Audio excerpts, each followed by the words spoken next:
കഴിഞ്ഞ ഒരു വീഡിയോയിൽ ഞാൻ ധർമ്മത്തെക്കുറിച്ചാണ് തുടർച്ചയായി പ്രതിപാദിച്ചു കൊണ്ടിരുന്നത്. കാരണം ഇതെത്ര വിശകലനം ചെയ്താലും തീരുന്നതല്ല. അതുകൊണ്ട് തന്നെ സനാതനധർമ്മ വിശ്വാസികൾ ധർമ്മത്തെക്കുറിച്ച് വ്യക്തമായ ഒരു അവബോധം അവർക്കുണ്ടാവണം. ഇതറിയുന്ന കാര്യങ്ങൾ മറ്റുള്ളവരെ അറിയിക്കാനും ശ്രദ്ധിക്കണം. ശ്രീനാരായണ ഗുരുദേവൻ്റെ ഭാഷയിൽ പറഞ്ഞാൽ, ശൈലിയിൽ പറഞ്ഞാൽ, ഇത് വാദിക്കാനും ജയിക്കാനുമല്ല, അറിയാനും അറിയിക്കാനുമുള്ള മേഖലയാണ്. അതുകൊണ്ടാണ് ധർമ്മത്തിന് 4 ലക്ഷണങ്ങളാണ് നമ്മുടെ വേദങ്ങൾ കൽപ്പിച്ചിട്ടുള്ളത്. വേദ, സ്മൃതി, സദാചാര, സ്വസ്യച പ്രിയമാത്മന ഏവ ചതുർവിധം പ്രാഹു സാക്ഷാൽ ധർമ്മസ്യ ലക്ഷണം. ധർമ്മത്തിൻ്റെ 4 ലക്ഷണങ്ങളാണ് പറയുന്നത്. ഒന്ന് വേദം. എന്താ വേദം? വിദ് എന്ന ധാതുവിൽ നിന്നാണ് വേദം എന്ന പദമുണ്ടായത്. ആ പദത്തിൻ്റെ അർത്ഥം അറിവ് എന്നാണ്. ഏതറിവാണ്? നമ്മൾ സ്കൂളിലൊക്കെ പഠിക്കാറില്ലേ, a+b² = a² + 2ab + b². ഈ ഇക്വേഷൻ അതല്ല, ഈ അറിവല്ല ഇത്. വേദം തന്നെക്കുറിച്ചുള്ള അറിവ്, അതായത് തൻ്റെ സത്തയെക്കുറിച്ചുള്ള അറിവ്.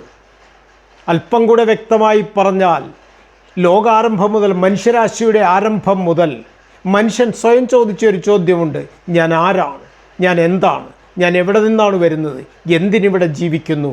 ഒടുവിൽ എങ്ങോട്ട് പോകുന്നു?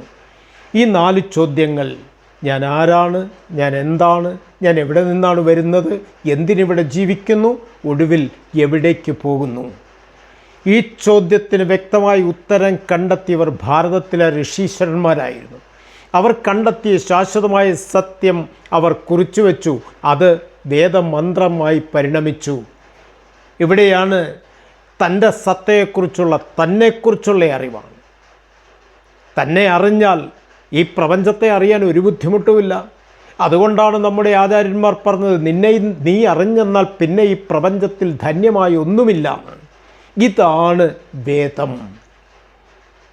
അടുത്തതാണ് സ്മൃതി. സ്മൃതി എന്ന വാക്കിൻ്റെ അർത്ഥം, അനേകം സ്മൃതികൾ നമുക്കുണ്ടായിട്ടുണ്ട്. മനുസ്മൃതി, നാരദസ്മൃതി, പരശുരാമസ്മൃതി, പരാശര സ്മൃതി, അനേകം സ്മൃതികളുണ്ട്. സ്മൃതി എന്ന വാക്കിൻ്റെ അർത്ഥം എന്താണ്? നല്ല ഓർമ്മ എന്ന് സാരം. അടുത്തതാണ് സദാചാരം. ഒരു വ്യക്തി സദാചാരനിഷ്ഠനായിരിക്കണം. അതാണല്ലോ പരമപ്രധാനം. ആചാരഹീന ന പുനന്തി വേദ. ആചാരനിഷ്ഠയില്ലാത്തവനെ വേദം പോലും സഹായിക്കില്ല എന്നാണ് പറയുന്നത്. അപ്പോൾ ആചാരം, നല്ല ആചാരം വേണം. അതാണ് സദാചാരം. അടുത്തതാണ് സ്വസ്യച പ്രിയമാത്മന. തൻ്റെ ഉള്ളിലെ ആത്മതത്വം തന്നെയാണ് എല്ലാത്തിലും എല്ലാവരിലും കുടികൊള്ളുന്നത് എന്ന് അനുഭവവേദ്യ അറിയൽ. അതല്ലേ ഇത്? ഈ 4 എണ്ണമാണ് ധർമ്മത്തിൻ്റെ ലക്ഷണമായി നമ്മുടെ ആചാര്യന്മാർ കണ്ടിട്ടുള്ളത്. ഇത് പ്രത്യേകം എല്ലാവരുടെയും ശ്രദ്ധയിലുണ്ടാവണം. ഈ വീഡിയോ നിങ്ങൾ ആദ്യമായിട്ടാണ് കാണുന്നതെങ്കിൽ എല്ലാവരും സബ്സ്ക്രൈബ് ചെയ്യണം, ഷെയർ ചെയ്യണം, ലൈക്ക് ചെയ്യണം, നിങ്ങളുടെ കമൻറ്റുകൾ രേഖപ്പെടുത്തണം. എല്ലാവർക്കും നമസ്തേ.